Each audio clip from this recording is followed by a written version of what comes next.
What are we looking at? Well, last week I brought you all the case of Douglas MacKey. He's a pro-Trump Twitter user who in 2016 tweeted out a meme targeted at Hillary voters, telling them that they could avoid the line and vote by text. To most people, that either sounds funny or lame, possibly a mix of both. But to Joe Biden's Department of Justice, they saw a crime. The very first week in office, they indicted MacKey on a charge of conspiracy to deprive individuals of their right to vote.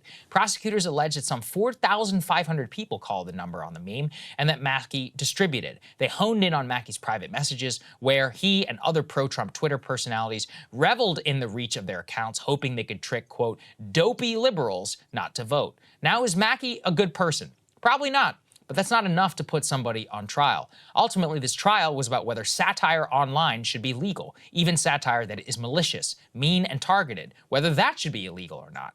Here is the meme. And to be clear, MacKey did not even make it. He only distributed it along with many others. Do you really believe any reasonable person would see this meme and otherwise not vote?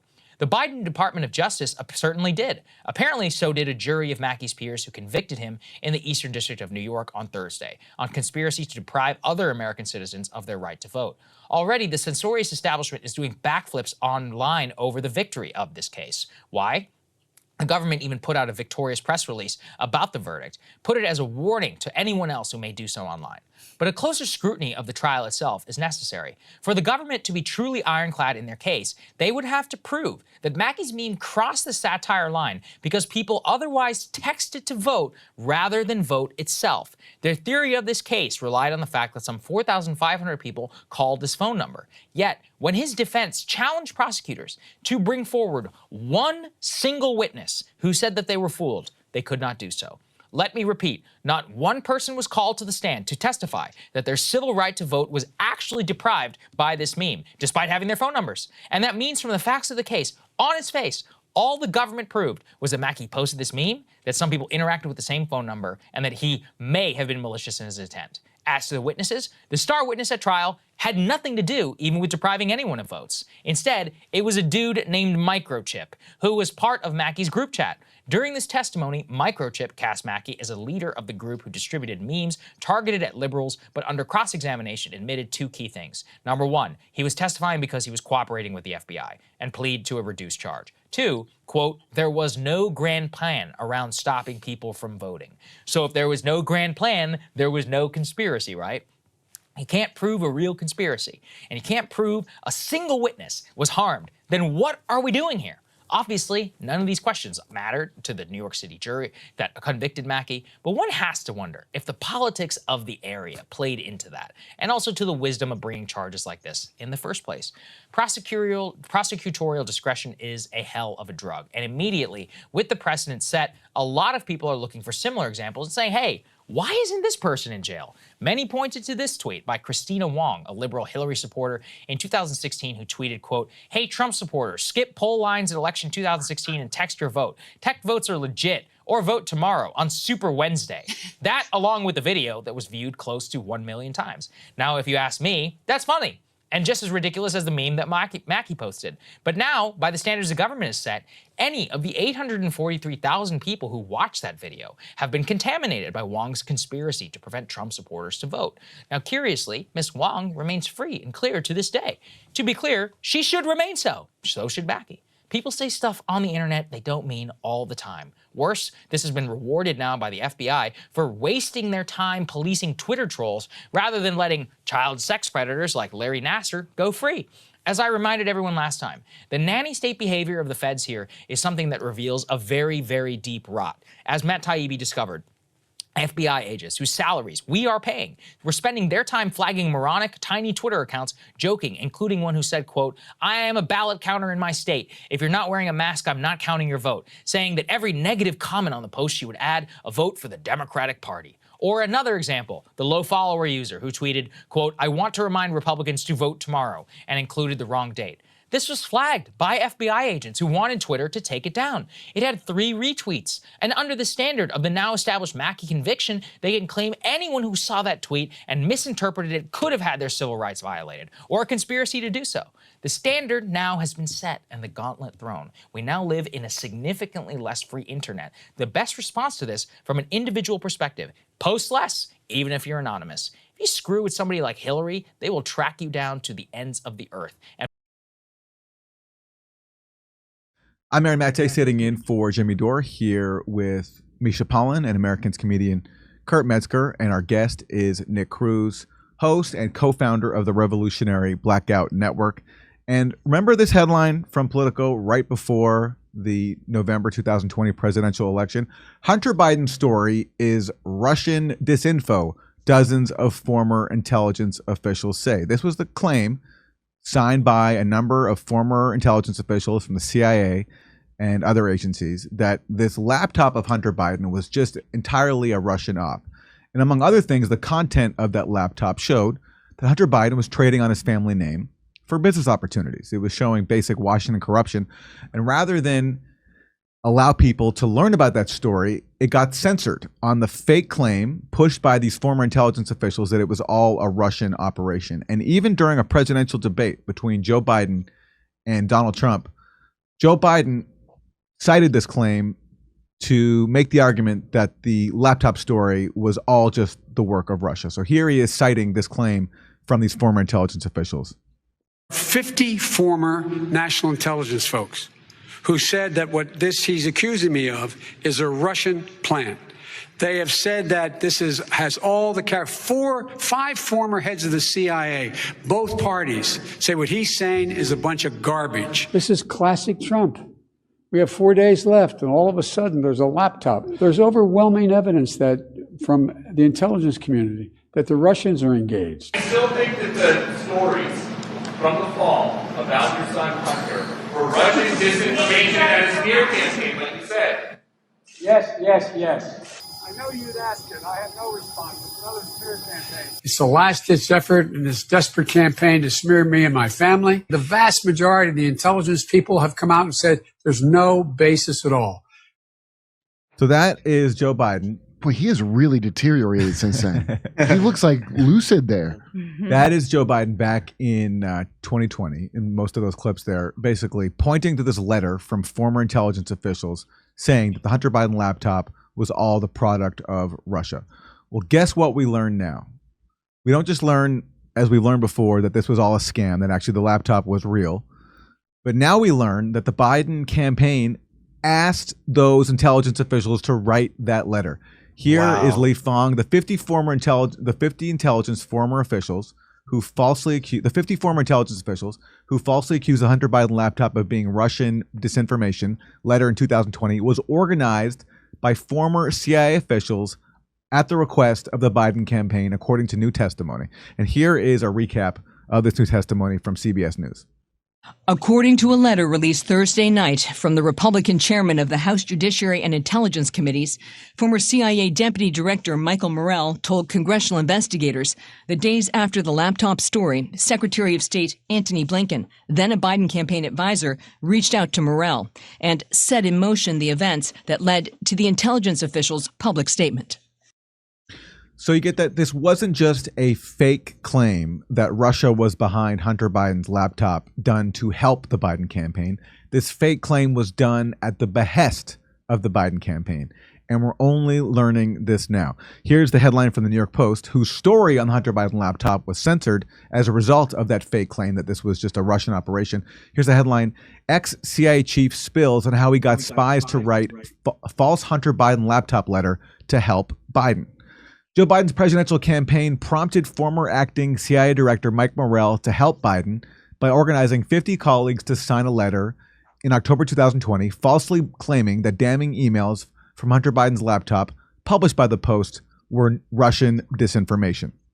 Morell, identified as a potential director of the CIA under Biden, said he organized the letter to, quote, help Vice President Biden because I wanted to help him win the election, unquote. So they were accusing Russia of putting out the laptop to help Trump, when in reality, they were falsely accusing Russia of being behind the laptop in order to help Biden. Who's he saying this to? The reporter? Mike Morell, the former deputy director of the CIA, is testifying before Congress. That's why the truth is coming out now, is because he's testifying under oath, where if you don't tell the truth, you get accused of perjury. So that's why we're getting this now. Until Blinken's call. Now, Blinken is now the Secretary of State. And before he became that, here he was asking his intelligence friends to put out a lie in order to help Biden. Until Blinken's call, Morell said he had no intention of writing any statement exonerating Biden, but he agreed that the conversation with Blinken, quote, triggered that intent, unquote, in him. Morell testified he sent an email telling Nick Shapiro, former deputy chief of staff to former CIA chief John Brennan, that the Biden campaign wanted the statement to go to a particular reporter at the Washington Post and that he should send the statement to the campaign as well. So the Biden campaign asked their intelligence friends to put out this lie, and they specifically handpick a Washington Post reporter who they can rely on as a stenographer to put this out. But in the end, Shapiro took the letter to Politico, where they found another stenographer, which he published on October 19th under the headline, Hunter Biden Story is Russian Disinformation. Here's the headline again from Politico back in October 2020. Mike Morell testified that after the debate, he received a call from Steve Ricchetti, chair of the Biden campaign, to thank him for writing the statement. He was the head of the Biden campaign at the time. Steve thanked me for putting the statement out. The thank you with Ricchetti was organized by fellow signatory Jeremy Bash, who I worked with at Beacon Global Strategies, and who is active politically, Mike Morell testified. Bash, Panetta's former Bash, who's the former chief of staff to the former Pentagon secretary and CIA chief, Leon Panetta, now he's a MSNBC analyst, was later appointed by Biden to a prestigious role on his president's intelligence advisory board. So that's your reward for putting out a lie to help Biden get elected, is you get appointed to the president's intelligence advisory board. What do you think Mehdi Hassan's going to get for his cooperation? And Lee Fong points this out, that the Biden campaign backed Hunter Biden 2020 intelligence letter was crafted by the same Beacon Global Strategies intel officials, this is a firm in Washington, involved in the 2016 Hillary Clinton campaign effort declaring Bernie as a threat to national security. And this is an important tie because this means, as I pointed out, that in 2 consecutive presidential elections, the Democratic candidate generated fake claims about Russia, spread them through intelligence officials and media stenographers, and did so to deflect from factual disclosures about their corruption. So we saw that in 2016, where the DNC emails were released, and the Clinton campaign, via its contractor CrowdStrike, generated the unsupported claim that Russia was behind those emails, and also via a different contractor, Fusion GPS, put out a conspiracy theory that Trump was a Russian conspirator. And now we have in 2020 the same Russiagate playbook. Now you have the Hunter Biden laptop showing corruption by Hunter Biden. And what does the Biden campaign do? Ask their intelligence community friends to put out a fake claim that Russia is behind all of this. So let me bring in Nick Cruz, co-founder of the Revolutionary Blackout Network. What's your take on this story?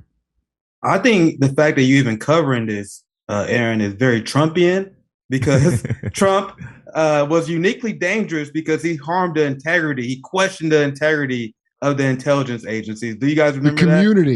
The intelligence community. So that's what one of the things that liberals said that made Trump uniquely evil, that he's undermined the intelligence agencies. I think having no trust in the intelligence agencies and undermining them is probably one of the most patriotic things you can do, especially after stories like these. Because before there was criticism, Noam Chomsky wrote a book about it, on how the media will just take sources from the intelligence agency, including the CIA, and they will publish it uncritically. We have advanced from that, Aaron, from where it's just not, they're just not taking sources. They will literally allow the intelligence agencies to make up a story, and then they will publish it as fact, and then censor anyone who disputes it. Because once again, we come from a smaller channel on Revolutionary Blackout Network, and the Hunter Biden story, Aaron, was something that we was terrified of touching, because if we debunk the mainstream propaganda on Hunter Biden with the size of the channel that we are, they could have struck us down, and it would have been over. It would have been just the same with COVID. That's why those 2 issues we had to be very careful of. And let's just stop there for 1 second before we get to this letter to point out that in 2016, George Bush and Dick Cheney's CIA director, Michael Hayden, went to the Washington Post to endorse Hillary Clinton and write an article saying Donald Trump is a Russian agent unqualified for the presidency. Michael Morell, Obama's CIA director, so one from a Republican, now a Democrat, went to the New York Times and did the same thing. Ardently endorsed Hillary Clinton and said Donald Trump is an agent of the Kremlin and therefore unqualified for the presidency. Why was the entire CIA, the directors under first George Bush and then Barack Obama, so united in their desire to stop Donald Trump from ascending to the presidency and ensuring Hillary Clinton won instead. And then here those same people are in 2020, the same exact people who signed that letter, who spread lies to the American people to interfere in our politics with a disinformation campaign with the aid of the media, who did the same thing. And so now that the Republicans have control of the House and are able to engage in oversight and investigations, one of the things they're investigating is the origins of that letter, as they should. That was the CIA interfering in our politics, our domestic politics, the one thing they're never supposed to do, and doing so with lies. So the House, to their credit, wants to find out what happened. And so they interviewed one of the key people who organized the letter, former CIA director under Obama, acting CIA director, deputy director of the CIA, Michael Morell. And here in this letter, Jim Jordan, who is the chairman of the Judiciary Committee, along with Michael Turner, who's the chairman of the Intelligence Committee, wrote a letter to Anthony Blinken, the current Secretary of State, who at the time was a senior advisor in the Biden campaign, asking him about the role that he, Anthony Blinken, played in organizing this letter. And the reason they know he did that was because Michael Morell testified that he did. So here we have on the screen the key excerpts that are brand new facts about who was really behind this letter. How did this letter come to deceive the American public and interfere in and manipulate the 2020 election? And they interviewed Michael Morell. Here's the letter. It says, quote, "The committees, meaning the Judiciary and Intelligence Committees, recently conducted a transcribed interview with Michael Morell, a former deputy director of the CIA and one of the 51 signatories of the public statement. In his transcribed interview, Morell testified that on or around October 17, 2020, you, meaning Secretary Blinken, reached out to him to discuss the Hunter Biden laptop story. At the time, you served as a senior advisor to the Biden campaign. According to Morell, although your outreach was couched as simply gathering Morell's reaction to the Post story, it set in motion the events that led to the issuance of the public statement. Morell testified under oath, quote, this is the question, but prior to Secretary Blinken's call, you did not have any intent to write this statement. Morell, answer, I did not. Question, okay, so his call triggered Morell. It did, yes. Question, that interest in you, triggered that interest in you? Morell, yes, absolutely.